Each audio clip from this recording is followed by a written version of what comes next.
আমার বাবা আমার বাসায় হঠাৎ করে হাজির। আমি দেখেই বেশ বিব্রত বোধ করলাম, কারণ বাসা ভর্তি মেহমান। ঠিক সেই সময় সে সেরা একটা পাঞ্জাবি পরে চলে এসেছে। পাঞ্জাবিটা বেশ পুরনো, আবার সেলাই করা। সম্ভবত মা সেটাকে যত্ন করে সেলাই করে দিয়েছে। বাবা এই নিয়ে 3 বার আমার বাসায় এলো। তারপর আমি তাকে নিয়ে স্টোর রুমে বসালাম, কারণ বাসা ভর্তি মেহমান। আমার স্ত্রীর জন্মদিন উপলক্ষে তার বন্ধু বান্ধবী, আমার শ্বশুর বাড়ির সমস্ত লোকজন আমার বাসায় এসেছে।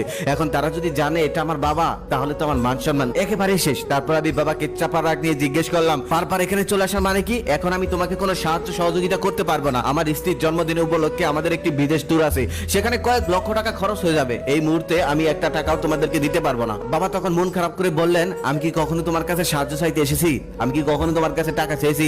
তা অবশ্য না। আমার বাবা কখনো আমার কাছে সাহায্য চাইতে আসেনি, টাকাও চাইতে আসেনি। তখন আমি বললাম, সাহায্য দরকার নেই, টাকার দরকার নেই, তাহলে বারবার আসো কেন? কি দরকার এখানে বারবার আসার? আমি কিছুতেই বুঝতে পারি না এই মূর্খ লোকটা কেন বুঝতে পারে না।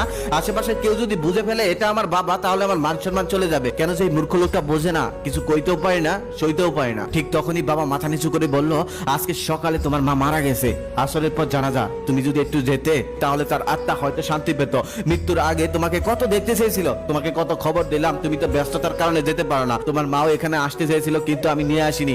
এখানে আসলে যদি আবার তোমার মান সম্মান চলে যায়, তাই তাকে নিয়ে আসিনি। কত ছটপট করছে তোমাকে একটু দেখার জন্য, কত আফসোস করছে। আমি তখন মনে মনে ভাবলাম, মানুষের বয়স হলে তো মারা যাবেই, এটা নিয়ে এত আফসোস করার কি আছে, এত কথা বলার কি আছে? বাড়িতে এত মেহমান, আজকে আমার স্ত্রীর জন্মদিন, এগুলো হলে আমি কি করে যাই? আবার পরক্ষণে মনে মনে ভাবলাম, গ্রামের মানুষের যে অবস্থা, শুধু গীবত নিয়ে থাকে, অন্যের দুষ্বল নিয়ে থাকে।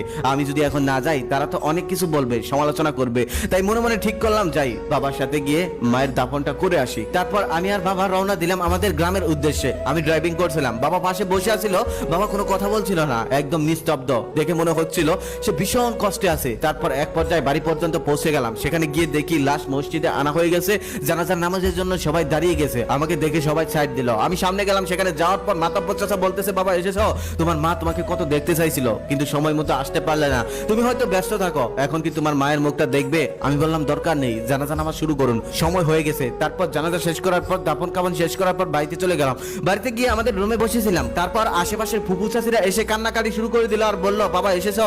তোমার মা তোমাকে কত দেখতে চাইছে, কত কান্নাকাটি করছে তোমাকে একটু দেখার জন্য, তবে তুমি আসতে পারো নাই। সে আসলে, তবে সে চলে যাওয়ার পর আর 2টা দিন আগেও যদি আসতে, তাহলে হয়তো তোমার মা তোমাকে একটু দেখতে পারতো আর সে একটু শান্তি পেত। তখন বাবা তাদেরকে অনুরোধ করে বললেন, আপনারা একটু এই ঘর থেকে যান, একটু পরে আসুন। তারপর সবাই চলে গেল। প্রচন্ড গরমে আমি টিকে থাকতে পারছিলাম না। ঠিক সেই সময় বাবা একটি টেবিল ফ্যান এনে আমার সামনে চালিয়ে দিল। সেই ফ্যানটা চালানোর পর আমি একটু শান্তি অনুভব করলাম। বাবার দিকে খেয়াল করে দেখলাম বাবাও ঘেমে যাচ্ছে।